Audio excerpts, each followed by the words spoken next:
শুধুমাত্র একমাত্র কেবলমাত্র আপনার আমার নবীকে আল্লাহ পাক দুনিয়া থেকে উঠিয়ে নিয়ে আসমানে নিয়ে আরশে আজিমে নিয়ে সরাসরি সাক্ষাৎ করেছিলেন। আবারও বলি সুবহানাল্লাহ। এই সেই মাহে রজব মাস।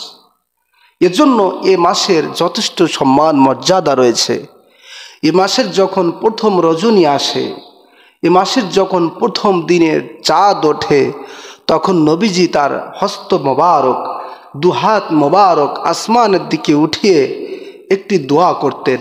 নবীজি বলতেন, আল্লাহুম্মা বারিক লানা ফি রজবা ওয়া শাবান ওয়া বাল্লিগনা ইলা শাহরি রমাদান।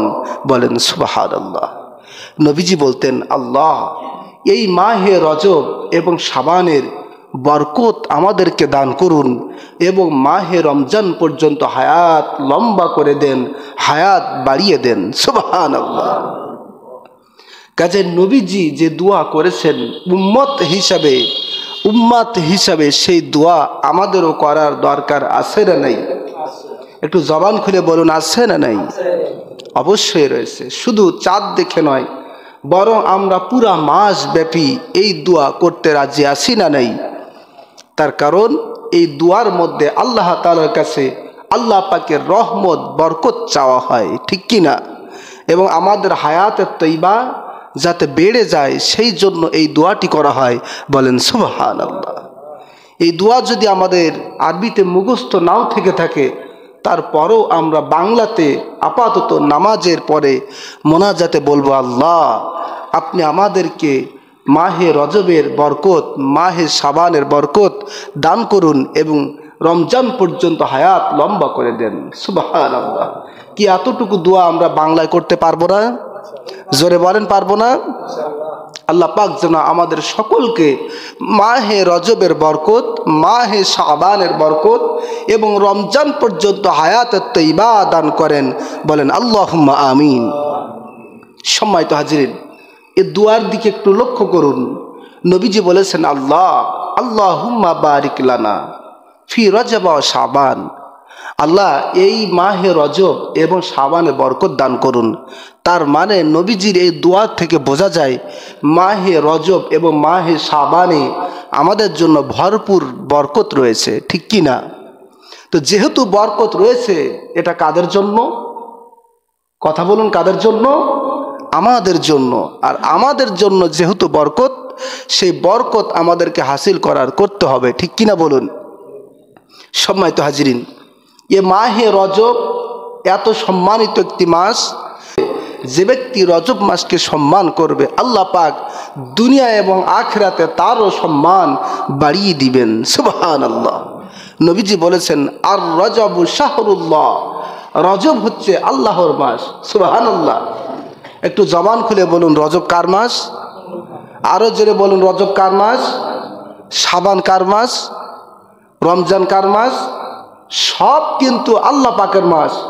কিন্তু আল্লাহ পাক রজবটাকে নির্দিষ্ট করে বলেছেন, পছন্দ করে বলেছেন, ভালোবেসে বলেছেন, রজব হচ্ছে আমি আল্লাহর মাস। সুবহানাল্লাহ। এজন্য নবীজি বলেছেন, আর রজব শাহরুল্লাহ, রজব হচ্ছে আল্লাহর মাস। কার মাস? মান আকরামা শাহরুল্লাহ।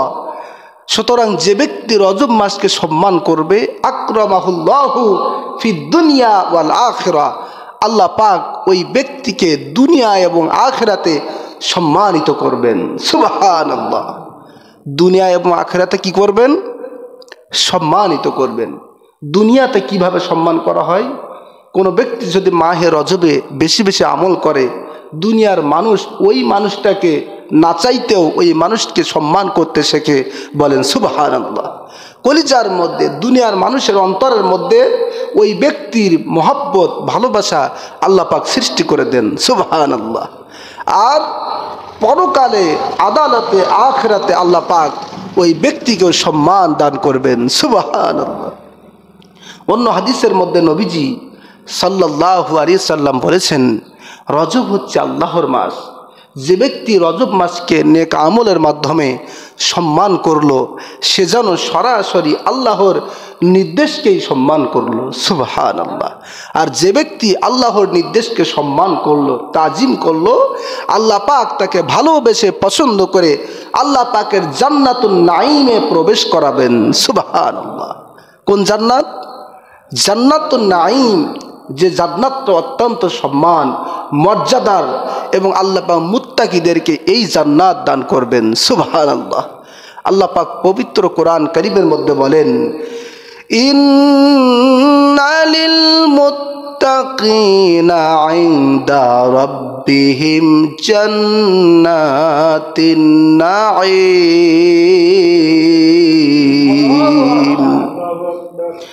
আল্লাহ পাক বলেন, মুত্তাকিদের জন্য আল্লাহ তাআলার নিকট ভোগ বিলাসপূর্ণ জান্নাতুন নাঈম রয়েছে। সুবহানাল্লাহ। জান্নাতুন নাঈম ভোগ বিলাসপূর্ণ, বলেন সুবহানাল্লাহ। ভোগ বিলাসপূর্ণ আল্লাহ পাক বলেছেন, ইন্না লিল মুত্তাকিনা ইনদা রাব্বিহিম জান্নাতিন নাঈম, বলেন সুবহানাল্লাহ। প্রিয় বাবাজিরা আমার, আয়াতে কারিমার মধ্যে আল্লাহ রাব্বুল আলামিন জান্নাতুন নাঈমটাকে ভোগ বিলাসপূর্ণ বলেছেন। তার মানে হলো, কোনো বান্দা বান্দি যদি জান্নাতুন নাঈমের মধ্যে একবার প্রবেশ করে, ওই ব্যক্তি জান্নাতুন নাঈমের মধ্যে যে শুধুমাত্র আরাম আয়েশ ভোগ বিলাস ভোগ করতেই থাকবে, করতেই থাকবে, করতেই থাকবে। সুবহানাল্লাহ। কোনো শেষ হবে না, কোনো শেষ হবে না। দুনিয়াতে কিন্তু আমাদের আরাম আয়েশের শেষ আছে, ঠিক কি না? দুনিয়াতে আমাদের আনন্দের শেষ আছে, কিন্তু আল্লাহর জান্নাতের কোনো আনন্দের শেষ নাই। মনে করেন দুনিয়াতে আমরা সারাদিন একটা বিষয় নিয়ে আনন্দ করলাম, সারা রাত একটা বিষয় নিয়ে উল্লাস করলাম, ভোগ বিলাস করলাম, পরের দিন কিন্তু সেই আনন্দ আর থাকবে না, ঠিক কিনা বলুন? মনে করুন কোনো যুবকের বিবাহ হবে, তো বিবাহের দিনে খুবই আনন্দ, বিবাহ রাতেও আনন্দ, কিন্তু পরের দিন কি সেই আনন্দ পাওয়া যাবে? সেই খুশি মনে হবে? হবে না। দুনিয়ার সুখ, দুনিয়ার আরাম, দুনিয়ার আয়েশ, দুনিয়ার ভোগ বিলাস শুরু হয়, তাৎক্ষণিক শেষও হয়ে যায়, কিন্তু পরকালে আল্লাহ পাকের জান্নাতে, বিশেষ করে জান্নাতুন নাঈমে ভোগ বিলাস আরাম আয়েশ রয়েছে, শুরু হবে কিন্তু কখনো শেষ হবে না, বলেন সুবহানাল্লাহ। এজন্য আল্লাহ পাক বলেছেন, ইন্না লিল মুত্তাকিনা ইনদা রাব্বিহিম জান্নাতিন নাঈম। সুবহানাল্লাহ।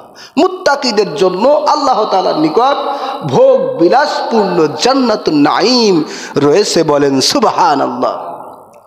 প্রিয় বাবাজিরা আমার, এই মাহে রজব মাসে যারা, এই মাহে রজবটাকে যারা সম্মান করবে, মর্যাদা করবে, বেশি বেশি নেক আমল করবে, আল্লাহ রাব্বুল আলামিন তাদেরকে ওয়াদা দিয়েছেন ওই জান্নাতুন নাঈমের মধ্যে স্থান করে দিবেন। সুবহানাল্লাহ। তাহলে আমাদের কি করতে হবে? মাহে রজবে বেশি বেশি নেক আমল করতে হবে, ঠিক কি না? বেশি বেশি ইবাদত বন্দেগী করতে হবে, বেশি বেশি তাসবিহ তাহলিল করতে হবে, কোরআন তেলাওয়াত জিকির আজকার যা জানি তাই করতে হবে। খুশি হবেন কে? একটু জোরে বলুন, খুশি হবেন কে?